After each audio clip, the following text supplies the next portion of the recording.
welcome back to the Spoonie Stitcher channel. I'm Shannon the Spoonie Stitcher. You're inside the Stitchery, and it's Film Friday! For the month of April, I decided to do a star of the month, and so we are focusing on Suzanne Lorraine Bruce.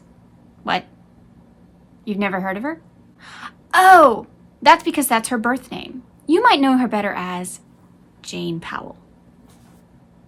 Janepowell was born April 1st, 1929, and she was born Suzanne Lorraine Bruce. However, her very first film that she ever did in 1944 for MGM, Song of the Open Road. Her character name, Janepowell.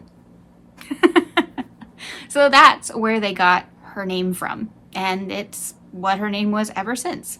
So bye-bye Suzanne, hello Jane. And to be honest, she looks like a Jane, doesn't she? Janepowell made 19 films for MGM, and every single one of them is really good. But we're going to focus on some of my personal favorites because that's what Film Friday is. We do my favorites over here. But she was a star in anything she did. She made 19 films and then she stopped. And she quit acting because she actually said in an interview with Robert Osborne she was pretty sure that if she hadn't quit, they would have fired her because they just weren't making films like that anymore, which is really sad when you think about it. But I think she's right. I think she made the right decision. She loved her life, and she did keep acting later in life. She actually guest starred on shows like Murder, She Wrote, The Love Boat, Fantasy Island, even Law & Order SVU. Let me know down below, have you seen any of the times when she guest starred on something? Let me know what it was. Sadly, Janepowell is no longer with us. She died at age 92, but she lived a really full life. She was even on the Turner Classic Movies, TCM, cruise one year, and it was the year I almost got to go. I almost got to meet her. That would have been a dream come true. I knew she was on the panel, we were ready to get tickets, and then we had to move. Still slightly crushing to this day that I never got to meet her, but her voice will live on forever, and she might be on my iPod multiple times. I highly recommend a special interview she did with Robert Osborne, may he rest in peace, where she talked about her films and working at MGM and the experience with the directors and actors and such. It was very rare for her to do an interview talking about her films. She didn't really like to do that. She didn't make a lot of appearances where she would actually just go into what her experience was at the studio and everything. Not because it was bad. She actually had a great time. It wasn't a terrible experience, so why didn't she like to talk about it? We don't really know. Except that she seemed like kind of a private person. Later in life, she got very private with her life, and I respect that. Too many things are just known about celebrities today, and I think she made the right choice protecting her family from that. So I would check out that interview if you can find it. It is a little difficult to find. It's called, well, I'll put the name here. And if you can find it, I highly recommend it. So let's get started with Film Friday. I apologize for some of the images you are about to see. They are not the best quality because I couldn't find any, so I had to go to trailers and actual, like, movie clips to actually get photos for this video. Really sorry, but enjoy anyway. We're going to start off in 1948 with one of my absolute favorite, just feel-good films, A Date with Judy.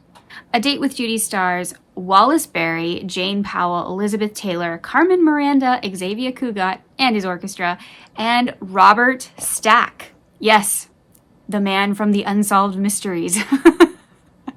He was an actor at one time, did you know that? The whole thing is very cute. Judy, played by Janepowell, is trying to rehearse this beautiful little number that she's going to sing on her parents' anniversary, and she is dating the brother of Elizabeth Taylor, and due to some miscommunication, Judy and Oogie kind of split up. And hilarity ensues. At one point, she thinks her father is having an affair with Carmen Miranda. It's a whole thing. Elizabeth Taylor plays a very well-to-do teenager who is basically the woman of the house. Her mother died, her father is never home, and she kind of raised both herself and her little brother, Oogie. Oh yes, and she's also Judy's best friend. That's important later. And in my opinion, she has the best wardrobe of the whole film. I mean, look at these costumes. Ugh, so gorgeous. And she starts to fall for Robert Stack. Yeah, who wouldn't? I don't blame you, Elizabeth. He's cute. So she starts to fall for Robert Stack, and even though he insults her, yeah, he insults her multiple times, but it's for her own good. She gets her little comeuppance because nobody seems to tell Elizabeth Taylor no in this movie, except Robert Stack, and it's very, very well written. Meanwhile, Judy is dealing with the fact that her father might be having an affair and she's supposed to celebrate their anniversary really soon and she's got this big surprise planned, and now her boyfriend and she's split up, and she's obviously into Robert Stack, but Elizabeth Taylor is clearly trying to take him for herself, and whole lot of mess. The songs are absolutely super fun. Actually, one of the songs that she was constantly asked to sing is from this movie, and it's Most Unusual Day. She sang it multiple times during her career. It's such a cute, fun, little bouncy number. I have no idea how to insert clips, guys. I'm sorry, but you can go find it. It's very easy to find on YouTube. It's very, very famous. Personally, I like the little number that they do for dinner where she and Oogie sing Corny Side, which is just a goofy, kooky little number and just shows off their childish side, but in a fun, positive way. This movie is just good fun. Honestly, it's just a fun little movie to turn on, especially when you're just not having the best day. Such a cute little movie to turn on. Highly recommend it. Another 1948 classic, Three Daring Daughters. Oh, this one's such a sleeper hit. I can't tell you how many people have no idea what this movie is. This movie is precious. It's about a mom with three daughters who is having difficulties with her ex-husband, and her daughters have no idea that her ex-husband's actually a very terrible person, because it's another one of those situations where it's save the kids from the knowledge, which probably was really bad to do in this situation. And so the girls try to get their parents back together, and it's a disaster because Janette MacDonald plays the mother, and she is tired, and they suggest, as they usually did in films, go take a cruise, you'll feel better. So she goes on a cruise and she meets Jose Iturbi. And he plays himself. He usually does. Jose Iturbi. Oh my goodness. If you don't know that name, please go look him up. He's a conductor. He's a pianist. He's a phenomenon. He's incredible. And he was known for discovering some people. Not many, but in this movie they made it sound much bigger. And so performing for somebody like him is huge. Real quickly, I just want to mention this man. This is Larry Adler. He is probably the world's fastest harmonica player. His talent is incredible, so I want to mention him. He is in this movie. He does a wonderful number where he plays the harmonica faster than you've ever heard. Also, the woman behind Iturbi is his real-life sister, and they play a fantastic piano duet. So much talent in this film that's just not noticed. So he takes a shine to her, she takes a shine to him, and they get married. She's divorced, it's okay. But they don't tell the kids. The kids have no idea she even met anybody. Meanwhile, the kids found their father's boss and found a way to get their father to come back home. So that's the surprise for their mother. She's now got her new husband with her. They're back from the cruise. And disaster. I won't tell you everything that happens. That would not be fair. But, of course, Janepowell sings in this movie multiple times. She has this absolutely stunning duet with Janette MacDonald. Janette MacDonald was known as, like, an absolute coloratura. Her voice could just... oh, gorgeous and beautiful. And they put her as, you know, a lead in several films, and you can see why. She just comes across so elegant and very motherly in this film. I do appreciate that. Normally she comes across as just the elegant beauty, but you can see the warmth, you can see the care. She's definitely motherly in this movie, and she has 3 adorable daughters. Janepowell is the eldest. The middle daughter, I forget her name, but I'll put it up here. And the youngest is Eleanor Donahue. If you ever watched the Andy Griffith series, she was the lady druggist in season 1. And she went on to do many, many other things. But this is her when she's a little girl, and it's just precious. She's adorable. She's precious in this movie. I love seeing a young Eleanor Donahue, and she's just as adorable as she was as Ellie, the lady druggist in Andy Griffith. Highly recommend this for Mother's Day, by the way. Just putting that out there. Another 1948. She was very busy in 1948. Another fabulous 1948 sleeper classic luxury liner. Yeah, this one probably threw a bunch of you. Like, what film is that? So Janepowell is the daughter of a captain of a huge ship, and she wants to go with him. She wants to stop being at home. She wants to be a singer, and she finds out that there's going to be a big opera star on this trip, and he promises to get her an autograph or something, and she goes, no, just let me go, and he refuses. So she stows away on his ship, and he finds out, and when he finds out, he treats her like an actual stowaway. He makes her work in the kitchen and everything, but she still ends up meeting the opera star, none other than Lauritz Melchior. I love Lauritz Melchior's voice. I have him all over my iPod. He really was an opera star. He is phenomenal in this, and who knew he was such a cute actor? He's just like a big teddy bear. He was also in other films I love, starring Esther Williams. Oh, we'll get to her. She's one of my favorite actresses. You think I won't focus on her one day? Oh, we'll get to her. Anyway, I love that they basically have him play himself in every movie, and so the big opera star, and she wants to sing for him. So she has to be sneaky about it because her father can't find out because she's still a stowaway. So this film also has the amazing Xavier Cugat and his orchestra. How many things did she do with Cugat? We don't know. This film has an absolute fabulous cast. George Brent, James Powell, Lauritz Melchior, Francis Gifford, and Xavier Cugat and his band, and of course, a cast of thousands. This was a fabulous film that hardly anyone ever talks about. It is so cute. The music is amazing. And I can't tell you anymore because it would be a major spoiler, but go watch this film. It's adorable. Okay, so obviously I could mention Royal Wedding. Go see Royal Wedding.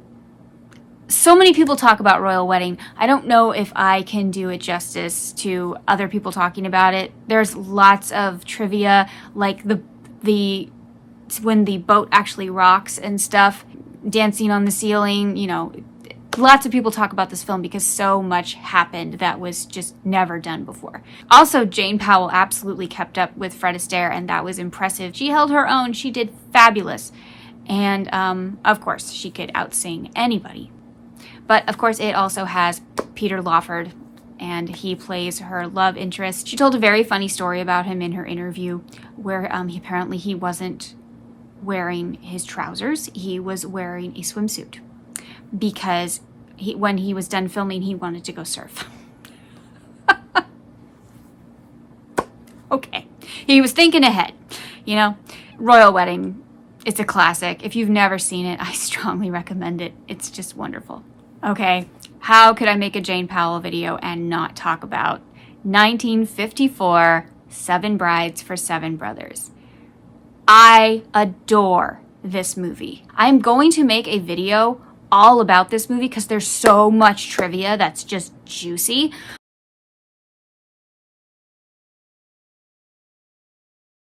I don't want to hear any negative thoughts around this film. Because, yes, I know that there is a certain theme that people don't like, but everybody gets it wrong. So many people have done videos about this film, and how it's just a terrible film and how could they make a story like that and everything. First of all, time period. Second of all, literature. And third of all, you weren't paying attention. That's all I'm going to say on that. Now let's talk about the happy stuff. So, Seven Brides for Seven Brothers stars Howard Keel. Woo! I am a huge Howard Keel fan. Expect a video where we focus on his films too. Howard Keel and Janepowell. Howard Keel is the landowner, Adam Pottaby. Adam Pottaby wants to get a wife. So he literally goes into town and looks for one. And he looks at a lot of women. He's got a song all about it. And Millie, Janepowell, catches his eye. Of course she does. She's Janepowell. And she just seems perfect. She makes awesome food because she works at it. She cooks for I don't know what you call it, like a slop house or something. And so he tastes her cooking. He follows her and watches her do some laundry, so she knows she can do that. So she just turns out to be like the perfect woman. And he asks her to marry him, and she decides yes. And so they get married. Everything's perfectly legal. Everything's happy. She is super happy. She decides to pick some wonderful wildflowers, and she sings this absolutely stunning song. And so we're glad that nobody cut that because that song was just beautiful. And then she gets to the cabin and meets the other brothers. He has 6 brothers that he didn't tell her about. And so she won't be cooking for one man. She will be cooking for 7. She's not exactly thrilled with this situation, but she decides to stick it out, and she makes dinner, and they are absolute animals. They don't have table manners, all this kind of stuff. And so she cries, and she runs into the closet, and she gets out her Bible, and she prays, and she feels better. She goes out there, and she decides, you know what? I'm going to teach you guys manners. And so she takes control of that household, and they shape up to some sturdy men. She really holds her own. And that's a scary situation. She's alone in the mountains and she's got to be in charge, but she is not going to show them fear. She is not going to cry anymore. If she is going to be here, we're going to do things my way. And y'all want to talk about girl power? Millie. Millie is girl power. She's like, this is the way it's going to be done. And they listen because she withholds things if they don't. Oh, there's a fabulous scene where she, well, you'll see.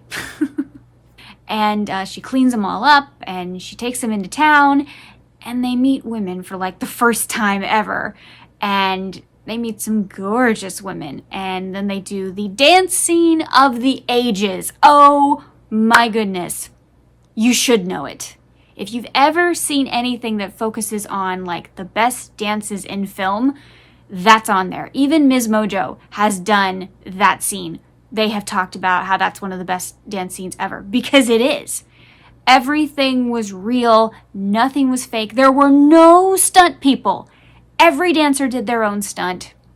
Just terrific. Tommy Rawl, whew, man, he is incredible. We should do a Film Friday all about his films because he was a dancer of the ages. Nobody focuses enough on Tommy Rawl. He could really hold his own. And he did amazing stunts, like backflips and all kinds of stuff. One of the men in this film they actually borrowed was a ballerina. And you can tell in a few scenes that he's just got that grace that's a little bit more than the other guys. And it's fabulous. And then, of course, he does a song later on where he does this whole ballet with an axe. It's just, yeah. Anyway, I said we weren't going to just focus on this film because I'm going to do a whole video about it. But everybody is in this film. So many stars who were not stars yet got to be in this film. And don't you know, they were so happy they got to be in this film. Because even in a negative light, people talk about this film. I do wish people would stop talking about it negatively. It is a beautiful cinematic masterpiece. The costumes, I could go on forever. The costumes, how they obviously go with each brother perfectly, and then how the girls like tend to match them or coordinate with them, and so you know which girl goes with which guy just by looking at their clothes. And who thought of that? The costume designer. Millie and Adam always go really well together too. Brown and blue, green and red. They thought about every couple. The dancing, the singing. It is just a gorgeous musical. And of course, you've got two extremely strong leads. Howard Keel and Janepowell are incredible, truly fabulous. I have never seen Athena, and she made it with Debbie Reynolds. I want to see that one so badly because her partner from Hit the Deck starred with her, Vic Damone. Although I think he was Debbie Reynolds' guy in this one, but I love how they were both in it again. And actually, Debbie Reynolds was in Hit the Deck. So we can briefly talk about Hit the Deck. Hit the Deck is another film I would strongly recommend. It's got Janepowell, Debbie Reynolds, Ann Miller, and then the boys, fabulous singers of the day. They were incredible. She did another sailor picture called Three Sailors and a Girl. I've never seen that one, and I've always wanted to. I've only ever seen clips. I have seen Smalltowngirl. So, you know at the Oscars when Hugh Jackman hosted and he bounced? That is a copy of Bobby Van doing that in the film Smalltowngirl. So that is where they got that from. He was famous, and he did it in one take. Now, he practiced, but they wanted him to do it smoothly, so he bounced all around the town, farther than Hugh Jackman bounced, all around the town in one take. But I'll hand it to Hugh Jackman. He did it in one take as well. Smalltowngirl is another film that is very cute. Very cute. That's a very simple film. That's not much of a plot. Boy meets girl, boy insults girl, boy has to win girl makes it tough for him, they fall in love. It's very, very simple plot, but great dancing and singing because it's a Janepowell musical, of course. Thank you so much for joining me for Film Friday. Janepowell is one of my favorite actresses of all time. Her voice is wonderful, and you know, she never really had a lot of acting lessons because every single film, if you notice, she basically played the same character. Fun fact, Janepowell herself admitted she was basically playing herself in every single role. That was just Jane. That's just who she was. She really was the girl next door. Thank you so much for joining me for Film Friday. Come back tonight. I will be live with Teresa at Critters Crochet, and we will be talking about our newest collaboration and how you can get in on the fun. So join us tonight on my channel at 8 p.m. Central, 9 p.m. Eastern, and we'll be a little mad together. Thank you so much for joining me today. If you have any requests for Film Friday, you can leave them down below. I hope you had fun. I love Film Friday. I'm so glad to get back into it. I will have some very special ones in May. One in particular that I'm very excited to do for Mother's Day. So, thank you so much for being here today. Come back tonight. Remember, life happens, yarn helps, and spoonies can stitch it up too. Bye!